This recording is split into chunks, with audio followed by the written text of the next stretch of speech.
Hello friends, তোমাদের সবাইকে শুভ সকাল। তো আজকের ব্লগটা বাবুকে নিয়ে। বাবু দেখো ঘুম থেকে উঠে দাঁত ব্রাশ করছে এখন। তারপরে মুখ টুক ফ্রেশ করার পরে ওকে একটু ভাত ডাল কাঁচকলা সেদ্ধ দিয়ে ভাত খাওয়াবো। তো নিয়ে নিয়েছি থালায়। আর আজকে আমি রাত 3টের সময় উঠেছি। রাত 3টে থেকে বাবু বমি করছে, পটি করছে, ওই জন্য আর কি সকাল সকাল ঘরে সব কাজ করা হয়ে গেছে।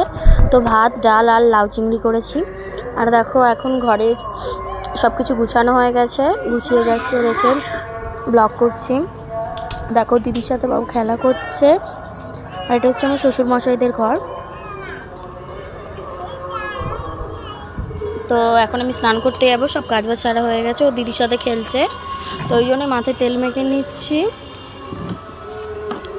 এখন স্নান দান শেষ, এখন জামা প্যান্ট মিলতে যাবো ছাদে, ওই জন্য জামা প্যান্ট নিয়ে গামলায় করে যাচ্ছি। কয়েকটা জামা প্যান্ট পেতেছিলাম, তো সেই জামা প্যান্টগুলো আর কি মিলে নিচ্ছি। বাবু কয়েকদিন ছাড়া খালি শরীর খারাপ হয়, ও একটুও সুস্থ থাকে না। তো দেখো কথা বলতে বলতে আমার জামা প্যান্টগুলো মেলা হয়ে গেছে। এখন গাছে কয়েকটা ফুল ফুটেছে, নয়নতারা গাছে, সেই ফুলগুলোকে আমি তুলে নিচ্ছি। এখন আমার নয়নতারা ফুল গাছে অনেকটাই ফুল ফোটে, মানে ঠাকুর করে পুজো দেওয়া হয়ে যায়। তো ফুল তুলে নিয়ে চলে এসেছি। এখন সব ফুল সাজিয়ে নিয়েছি, ভোগ দিয়ে দিয়েছি। এবার ধূপ মোমবাতি দিচ্ছি আমি। আর বাবু খেলা করছে নিচে, আমার পাশে আশেপাশে ঘুরছে। তো তোমরা কে কী করছো কমেন্ট করো।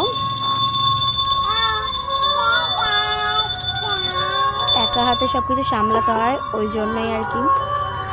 আর এবার তুলসী গাছে আমি একটু জল দিয়ে নেবো। আমার তুলসী মঞ্চ নেই, এভাবে আমি তুলসী গাছের এটার জানলার রেলিংয়ে ঝুলিয়ে দড়ি দিয়ে বেঁধে নিয়েছি। তো ওখানেই ধূপবাতি দিয়ে দিই। ছাদে তুলসী গাছ আছে, কিন্তু সেখানে সবসময় গিয়ে জল দেওয়া সম্ভব হয় না।